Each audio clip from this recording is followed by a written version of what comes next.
اعوذ باللہ من الشیطان الرجیم بسم اللہ الرحمن الرحیم یا ایھا الذین آمنوا، اے ایمان والو، اذا جب تم اٹھو الی طرف الصلاۃ، نماز کی طرف، جب تم اٹھو نماز ادا کرنے کے لیے، فاغسلوا، پس دھو لو، غسل کر لو، وجوہکم، اپنے چہروں کو، وایدیکم، اپنے بازوؤں کو، ہاتھوں کو، الی المرافق، کوہنیوں تک، وامسحوا، اور مسح کرو، برؤوسکم، اپنے سروں کا، وارجلاکم، اور اپنے پاؤں کا، الی الکعبین، ٹخنوں تک، وَإِن كُنتُمْ، اور اگر جنوباً، اگر تم جنبی ہو تو، فطہروا، پس پاک کر لو پورا جسم، وَإِن، اور اگر کنتم تو مردہ، اگر تم بیمار ہو، مریض ہو، او یا علی سفرات، یا کسی سفر پر ہو، او یا جاء، آئے ہو، احدن، کسی ایک، منکم، تم میں سے کوئی ایک، من الغائط،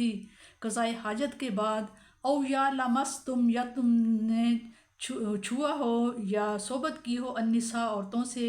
فلم، پس نہ تاجدو، تم پاؤ، پس تم نہ پاؤ، ماء، پانی، فتیمموا، پس تیمم کرو،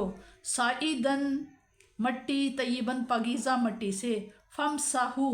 پس مسح کر لو، بوجوہکم، اپنے چہروں کا، وایدیکم، اپنے بازوؤں کا، منہ، اس سے، اس مٹی سے،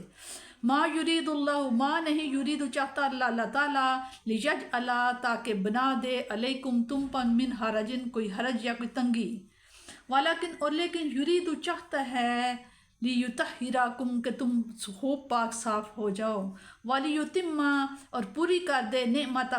اپنے نعمت، علیکم، تم پر، لعلکم، شاید تم تشکرون، شاید کہ تم شکر ادا کرتے رہو، واذکروا، اور یاد کرو، ذکر کرو، نعمت اللہ تعالیٰ کی نعمت کا، علیکم، جو تم پر ہے، ومیثاقہ، اور اس کا وعدے کو، الذی، وہ جس سے، واثقکم، جو اس نے پختہ لیا تھا، تم سے بھی، اس کے بارے میں، اس جب قلتم، جب کہا تم نے، سمعنا، ہم نے سن لیا، واطعنا، اور ہم نے مان لیا، اطاعت کر لی، واتقوا اللہ، اور اللہ سے ڈرو، ان اللہ، بے شک اللہ تعالیٰ، علیم، خوب جاننے والا ہے، بذات صدور، صدر، سینہ، ذات، سینوں کے اندر کی باتوں کو جاننے والا ہے۔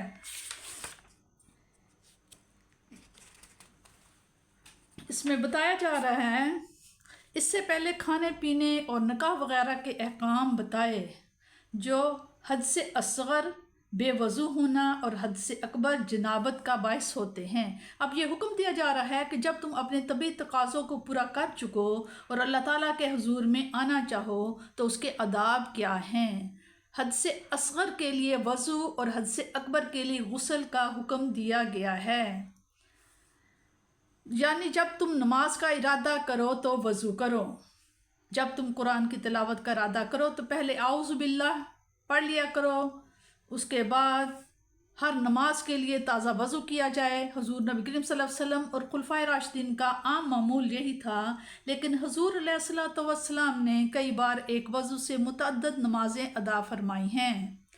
جس سے ثابت ہوتا ہے کہ اگرچہ افضل تو یہی ہے کہ ہر نماز تازہ وضو سے ادا کی جائے، لیکن کئی نمازوں کا ایک وضو سے ادا کرنا جائز ہے۔ فتح مکہ کے روز حضور صلی اللہ علیہ وسلم نے 5 نمازیں ایک وضو سے ادا فرمائیں۔ حضرت عمر رضی اللہ نے عرض کی، یا رسول اللہ صلی اللہ علیہ وسلم، آج تو حضور صلی اللہ علیہ وسلم نے ایسا کام کیا ہے جو حضور صلی اللہ علیہ وسلم نے پہلے کبھی نہیں کیا۔ اے عمر رضی اللہ، میں نے یہ کام یعنی ایک وضو سے 5 نمازیں جان بوجھ کر کیا ہے، تاکہ امت کو یہ مسئلہ معلوم ہو جائے کہ ایک وضو سے متعدد نمازیں پڑھنا درست ہے۔